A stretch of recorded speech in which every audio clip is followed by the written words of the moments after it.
Good morning, students. In ICNM subject, today we discuss Unit 2, 2-mark questions. There are 5 questions. First, state the mechanical test to be performed on electrical equipment. એટલે કે electrical equipment પર perform થતા mechanical test જણાવો. Second, give the classification of insulation on the basis of working temperature. એટલે કે working ટેમ્પરેચરના આધારે ઇન્સ્યુલેશનનું વર્ગીકરણ આપો. Third, state the 4 methods of drying a winding of electrical machine. એટલે કે ઇલેક્ટ્રિકલ મશીનના વાઇન્ડિંગની સુકવણીની રીતો જણાવો. Name the instrument for measuring insulation resistance. એટલે કે ઇન્સ્યુલેશન રેઝિસ્ટન્સના માપન માટે કયા ઇન્સ્ટ્રુમેન્ટ વપરાય છે. Fifth one, what is necessity of maintaining the phase sequence in electrical machines. એટલે કે ઇલેક્ટ્રિકલ મશીનમાં ફેઝ સિક્વન્સ મેન્ટેન શા માટે જરૂરી છે. તો હવે આ 5 ક્વેશ્ચન જે છે જે 2 માર્ક્સમાં ક્વેશ્ચન 1ની અંદર ઘણી બધી વાર એક્ઝામમાં પૂછાવેલા છે. તો એક એકનું સોલ્યુશન કરશું. First question, state the mechanical test to be performed on electrical equipment. એટલે ઇલેક્ટ્રિકલ ઇક્વિપમેન્ટમાં પરફોર્મ થતા મિકેનિકલ ટેસ્ટ કયા કયા છે. કે દરેક ઇલેક્ટ્રિકલ ઇક્વિપમેન્ટ જે છે એમાં મિકેનિકલ ટેસ્ટ એટલા જ જરૂરી છે. તો શા માટે જરૂરી છે કે આપણા જેટલા પણ ઇલેક્ટ્રિકલ ઇક્વિપમેન્ટ છે એનું ફાઉન્ડેશનથી શરૂ કરીને બરાબર લેવલિંગ છે બધું વ્યવસ્થિત થયું છે કે નહીં. તો ફર્સ્ટ આપણે 2 માર્ક્સના ક્વેશ્ચન છે એટલે 2 માર્ક્સમાં કેવી રીતે લખાય, પણ અહીંયા આપણે સમજૂતી જો 3 કે 4 માર્ક્સમાં પણ આવે તો કેવી રીતે લખી શકાય એની પણ આપણે સમજણ લઈ લઈશું. તો ફર્સ્ટ છે લેવલિંગ ઓફ ઇલેક્ટ્રિકલ ઇક્વિપમેન્ટ. એનો મતલબ કે ઇલેક્ટ્રિકલ ઇક્વિપમેન્ટનું આપણે લેવલ કરવાનું. ફાઉન્ડેશન તો આપણે કરીએ જ છીએ બરાબર. ફાઉન્ડેશન કરીને એની ઉપર આપણે જ્યારે ફાઉન્ડેશન ઉપર ઇલેક્ટ્રિકલ ઇક્વિપમેન્ટ મૂક્યું તો એ ઇલેક્ટ્રિકલ ઇક્વિપમેન્ટ લેવલમાં છે કે નહીં એના માટે આપણને ખ્યાલ છે કે લેવલ માટે 2 ઇક્વિપમેન્ટનો યુઝ થાય છે. એક સ્પિરિટ લેવલ બરાબર, પછી લેવલ ટોટી તો લેવલ ગેજ બરાબર કે જે લેવલ ચેક કરે છે. લેવલમાં પ્લસ માઇનસ હોય તો આપણે લેવલ ચેક કરીએ ત્યારે એની નીચે પેકિંગ મૂકીએ છીએ બરાબર. તમને ખ્યાલ હોય તો ખુરશીમાં એક પાયો ટૂંકો હોય તો આપણે એક જગ્યાએ ટેબલમાં ખુરશીમાં તો ત્યાં નીચે આપણે પૂંઠા કે એવું મૂકતા હોઈએ છીએ. તો અહીંયા લેવલિંગ બરાબર થઈ જાય, કમ્પ્લીટ થાય પછી જ એ ફિક્સ ઇન્સ્ટ્રુમેન્ટ જે છે આપણા જેટલા પણ ઇલેક્ટ્રિકલ ઇક્વિપમેન્ટ છે ફાઉન્ડેશન બોલ્ટ સાથે ફિટ કરવામાં આવે છે. એટલે પહેલું છે levelling of electrical equipment. Okay. Second છે alignment of shaft. Alignment of shaft એટલે કે જ્યારે 2 કે વધારે ઇક્વિપમેન્ટ છે એકબીજાથી શાફ્ટથી જોડાયેલા હોય. એ આપણે જોયેલું કે ઇલેક્ટ્રિકલ ઇક્વિપમેન્ટની અંદર જ્યારે મિકેનિકલ પાવર ટ્રાન્સફર કરવાનો હોય ત્યારે પુલી, ગિયર કે બેલ્ટ આ 3નો યુઝ થાય. અને જ્યારે એલાઇનમેન્ટ કમ્પ્લીટ ના હોય બરાબર તો ઘસારો લાગે. બેલ્ટ, ગિયર કે પુલી હોય તો એમાં સ્ટ્રેસ થાય. તો એ માટે આપણે શાફ્ટ જે છે એ શાફ્ટનું એલાઇનમેન્ટ હોવું જરૂરી છે બરાબર. તો એ માટે શાફ્ટ માટે બરાબર જ્યાં કપલિંગ હોય ત્યાંથી શરૂ કરીને બરાબર એક કાટખૂણો વાળો ક્લેમ્પ ફિટ કરવામાં આવે છે અને એ ક્લેમ્પથી બરાબર આપણે ચેક કરવામાં આવે છે કે કમ્પ્લીટ ફિટ કરેલો જે શાફ્ટ છે એ 90 ડિગ્રી, 180 ડિગ્રી, 270 ડિગ્રી, 360 ડિગ્રી આપણે ફેરવીને એ સ્ક્રૂ અને કપલિંગ વચ્ચેનું મેઝરમેન્ટ કરીએ છીએ, બરાબર. અને એના આધાર ઉપર બે શાફ્ટના કપલિંગ વચ્ચે જગ્યા હોય તો ત્યાં ફિલર ગેજનો ઉપયોગ કરીને આપણે એલાઇનમેન્ટ ચેક કરી શકીએ. તો આપણે માત્ર અહીંયા નામ જ લખવાનું છે 2 માર્ક્સમાં, તો સમજૂતી 3 માર્ક્સ માટે કે એલાઇનમેન્ટ ઓફ શાફ્ટ. થર્ડ છે બેરિંગ ક્લિયરન્સ. આપણને ખબર જ છે કે બેરિંગ શેના માટે વપરાય છે, કે સ્થિર જે આપણા ફિક્સ સ્ટેટિક ડિવાઇસ છે અને જે આપણા રોટેટિંગ ડિવાઇસ છે, તો એ બંને વચ્ચેનું ફ્રિક્શન ઓછું કરવા માટે, ફ્રિક્શન એટલે કે ઘર્ષણ માટે આપણે બેરિંગનો ઉપયોગ કરીએ છીએ.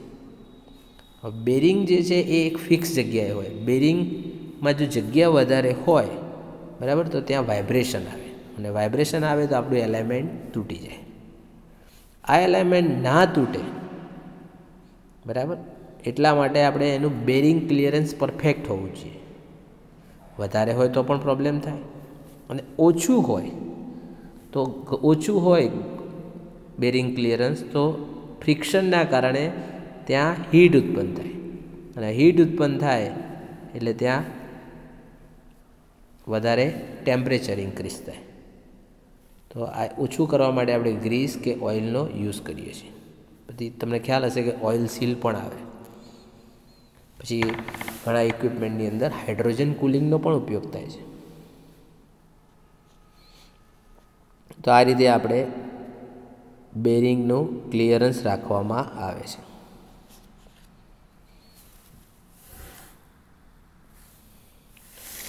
ફોર્થ છે testing of air gap between stator and rotor. Already આગળના લેક્ચરની અંદર આપણે મિકેનિકલ ટેસ્ટ અને ઇલેક્ટ્રિકલ ટેસ્ટ વિશે ડીપમાં ભણેલા છીએ, બરાબર. એટલે અહીંયા વધારે આપણે સમય ન લેતા સ્ટેટર અને રોટર વચ્ચેની એર ગેપનું ટેસ્ટિંગ. શક્ય હોય ત્યાં સુધી એર ગેપ ઓછી રાખવામાં આવે છે, કારણ કે એર ગેપ ઘટે તો જ મેગ્નેટાઇઝિંગ કરંટ ઘટે. હવે એર ગેપ જે છે એ શાફ્ટ અને બેરિંગ એ બંને વચ્ચે સરખામણી કરવામાં આવે છે, બરાબર. અને આ માપવા માટે આપણે ફિલર ગેજનો ઉપયોગ કરીએ છીએ, જેથી આપણને ખબર પડે કે કેટલી એર ગેપ હોવી જોઈએ અને કેટલી એર ગેપ છે.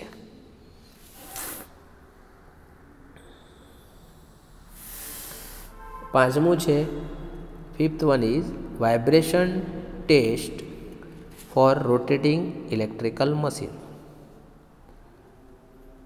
ઓકે, એટલે કે વાઇબ્રેશન ટેસ્ટ જે છે એ આપણે રોટેટિંગ જે ઇલેક્ટ્રિકલ ઇક્વિપમેન્ટ છે, કારણ કે વાઇબ્રેશનમાં મેઝર કરવું જરૂરી છે. વાઇબ્રેશન એટલે આપણને ખબર છે ધ્રુજારી, એના માટેનું સ્પેશિયલ મીટર આવે છે જેને વાઇબ્રોમીટર કહેવામાં આવે છે.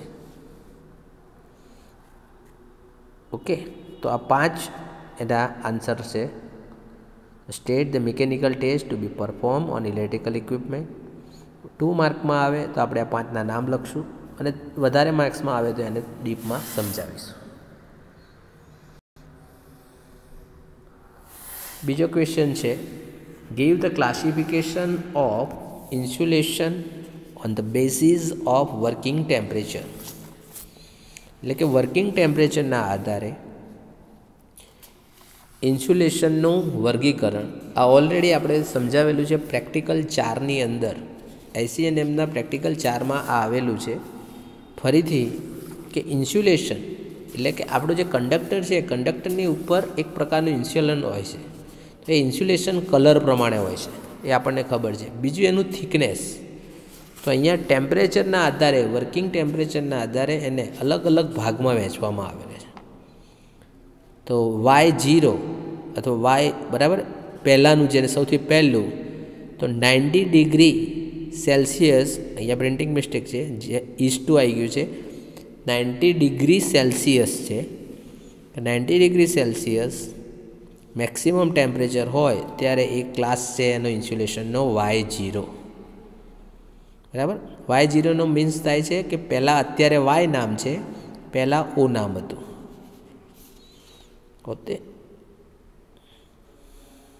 ओके। सेकंड है क्लास ऑफ इन्स्युलेशन ए तो ए टाइपनो इन्स्युलेशन प्रकार होय त्यां 105 degree Celsius, then E 120 Celsius, B 130, F 155 Celsius, H 180 degree Celsius and C more than 180 degree Celsius. एटले के इन्स्युलेशननो प्रकार सी जे छे ए 180 डिग्री करता पण वधारे होय तो पण ए चाले छे, एटले मैक्सिमम बराबर एनी केपेसिटी छे। तो आ रीतना आ चार्ट आपणे तैयार करी देवानो, 2 मार्क्समां पूछाय छे। बराबर नाम याद राखजो AEBFHC। ओके, तो आपणो तो सेकंड क्वेश्चन। थर्ड क्वेश्चन है state the 4 methods of drawing winding of electrical machine. એટલે કે ઇલેક્ટ્રિકલ મશીન જે છે બરાબર એના વાઇન્ડિંગની સુકવણી એટલે આપણે ડ્રાઇંગ જ શબ્દ વાપરીશું, એની મેથડો કઈ કઈ છે। કારણ કે આપણને ખબર છે કે વાઇન્ડિંગની અંદર બરાબર ટેમ્પરેચર વધે એટલે હીટ ઉત્પન્ન થાય છે। તો આ હીટ ઉત્પન્ન થાય। બીજી રીતે સેમ વસ્તુ હવે રેઝિસ્ટન્સ જે છે એ જો ભેજ બરાબર ઇન્સ્યુલેશનની અંદર જો ભેજ હોય તો એના ઇન્સ્યુલેશનમાં ઘટાડો થાય બરાબર। એટલે કે ભેજ હોય તો એનું ઇન્સ્યુલેશન જે છે રેઝિસ્ટન્સ બરાબર એના રેઝિસ્ટન્સમાં વધારો થાય અને વધારો ભેજ આપણે બહાર કાઢી દેવો પડે બરાબર। ભેજનું શોષણ થઈ જાય તો ઇન્સ્યુલેશન ઘટી જાય ઇન શોર્ટ, અને ભેજ दूर करिए तो एनु इन्स्युलेशनना रेजिस्टन्समां वधारो थाय बराबर। मिसअंडरस्टेन्डिंग ना करता फरीथी बोलूँ छूँ बराबर कि आपणा एटमोस्फियरनी अंदर भेज होय जेने आपणे मॉइस्चर कहीए। ए मॉइस्चर जे छे ए मॉइस्चरनी कंडिशनमां वाइंडिंग जे छे ए भेजने बराबर एब्सॉर्ब करे, मॉइस्चरने एब्सॉर्ब करे એટલે વાઇન્ડિંગ જે છે એનો ઇન્સ્યુલેશન રેઝિસ્ટન્સ ઓછો થાય। જો આપણે એને ડ્રાઇંગ કરીએ તો આ ભેજ બહાર જતો રહે અને ઇન્સ્યુલેશનના રેઝિસ્ટન્સમાં વધારો થાય। તો એ માટે ભેજ દૂર કરવો હોય તો એને સૂકવવું પડે, સૂકવવા માટે હીટ આપવી પડે। કઈ કઈ રીતે આપવામાં આવે છે? પહેલું છે એપ્લાય હીટ યુઝિંગ લેમ્પ્સ, એટલે કે લેમ્પની મદદથી આપણે હીટ આપવાની બરાબર। તો જે પણ મોટરવાળો ભાગ હોય તો એની અંદર 200 વોલ્ટ કે 500 વોલ્ટના બરાબર આપણે લેમ્પ રાખવામાં આવે છે, અથવા ફિલામેન્ટ રાખવામાં આવે અથવા રેડિયેશન લેમ્પ પણ રાખીએ, જેથી કરીને ત્યાં બરાબર એ લેમ્પ ચાલુ કરો એટલે મોટરના ભાગની અંદર હીટ ઉત્પન્ન થઈ જાય અને રોટરની અંદર જે વાઇન્ડિંગ જે છે એને સૂકવવામાં આવે છે। બીજું છે blowing hot air into the drawing chamber, એટલે કે ડ્રાઇંગ ચેમ્બર જે છે એમાં ગરમ હવા ફેંકીને, એટલે કે એક ચેમ્બર બનાવવામાં આવે, જે ઇક્વિપમેન્ટને આપણે ડ્રાય કરવાનું છે એને એ ચેમ્બરની અંદર મૂકી દેવામાં આવે। પછી એક બાજુ બરાબર 3 ફેઝ મોટરથી પવન ફેંકવામાં આવે બરાબર, અને ત્યાંથી આને આગળ હીટ લગાવવામાં હીટ ફેંકવા માટે હીટર મૂકવામાં આવે। હવે પવન જે છે એ હીટર ઉપરથી જાય એટલે પવન હીટર ઉપરથી ચેમ્બરની અંદર જશે અને એ મશીન જે છે આપણે મશીન ઉપર ગરમ હીટ આવશે। એટલે આ રીતના આપણે ડ્રાઇંગ ચેમ્બરની અંદર ગરમ હવા ફેંકીને પણ બરાબર blowing hot air into the drawing chamber. Okay, આપણે એવું પણ એમાં પૂછાય છે કે મેથડ જણાવો અને કોઈ પણ એક સમજાવો, તો આપણે આ સમજાવી શકીએ। આ બંને મેથડમાંથી કોઈ પણ એક ઇઝી હોય છે। થર્ડ છે by circulating electric current through the winding, એટલે કે ઇલેક્ટ્રિકલ કરંટ જે છે આપણે સર્ક્યુલેટ કરીએ बराबर। तो रेजिस्टन्स आपने खबर है कि ओम्स लॉ में करंट पसार करो तो I²RT प्रमाणे अंदर हीट उत्पन्न थाय, बराबर। जेटलो करंट वधारो ए प्रमाणे 3 फेज होय तो स्टार अथवा डेल्टा, बराबर। एसी सिंगल फेज एसी होय तो एसी प्रमाणे अने डीसी होय तो डीसी प्रमाणे। तो आ रीतना आपणे वोल्टेज वधारीने करंट वधारीए करंट सर्क्युलेट करो एटले त्यां हीट उत्पन्न थाय। चौथुं छे by increasing the losses in the machine. Okay, by increasing the losses in the machine एटले के मशीनना, बराबर, जे ते मशीन छे एना लॉसीस वधारवाना। आपणे खबर है ट्रांसफॉर्मर, अल्टरनेटर, बराबर, ए बधा एसी मशीन है, तेमां हिस्ट्रेसिस लॉस आवे, एडी करंट लॉस आवे। हवे फ्रीक्वन्सी वधे तो हिस्ट्रेसिस अने एडी करंट लॉस वधे, बराबर। एवी रीतना एनी फ्लक्स डेन्सिटी है, फ्लक्स डेन्सिटी वधे तो लॉस में वधारो थाय, लॉस में वधे तो आपणे एमां हीट वधारे उत्पन्न थाय, अने हीट वधारे उत्पन्न थाय तो वाइंडिंग गरम थाय। आपणे तो ए ज जोईए छे, ड्राइंग करवुं छे एटला माटे गरमी जोईए। इंडक्शन मोटर होय तो आपणे एनुं रोटर छे एने पकड़ी राखवानुं एटले रोटर लॉक कर देवानुं। रोटर लॉक करो एटले I²R लॉसीस वधी जाय, कारण के सेकंडरी सर्किट शुं थई जाय, शॉर्ट सर्किट थई गयुं। रोटर ने पकड़ी राख्यो एनो मतलब इंडक्शन मोटरनी अंदर, बराबर, रोटर ने आपणे पकड़ी राखीए छीए एटले के लॉक करी दईए छीए। लॉक करो एटले शॉर्ट सर्किट थयो, बराबर। सेकंडरी शॉर्ट सर्किट थई जाय एटले I²R लॉसीस वधी जाय।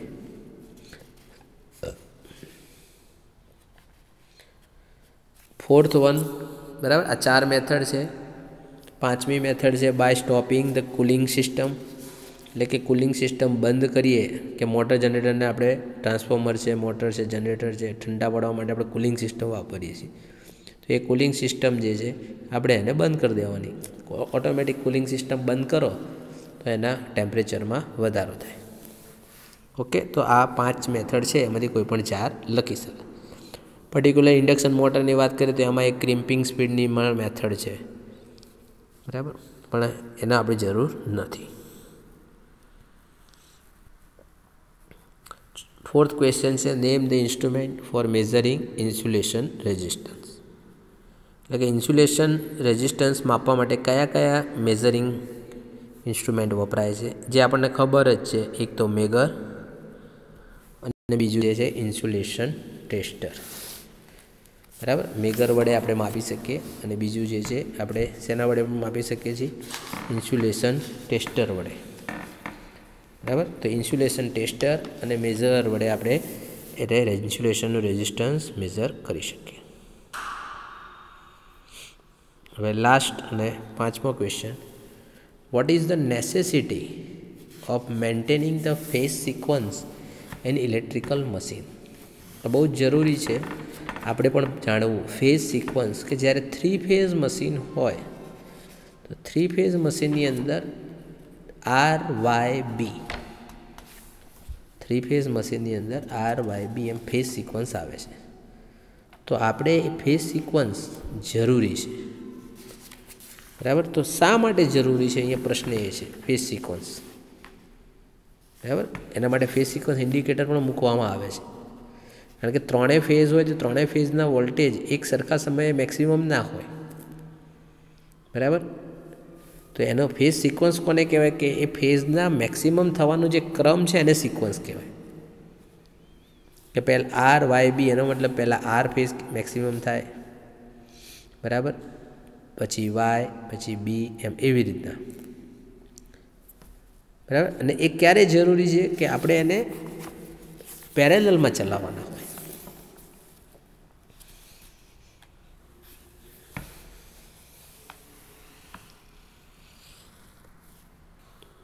बराबर। तो checking and maintaining the phase sequence becomes very important in paralleling the alternator and transformer.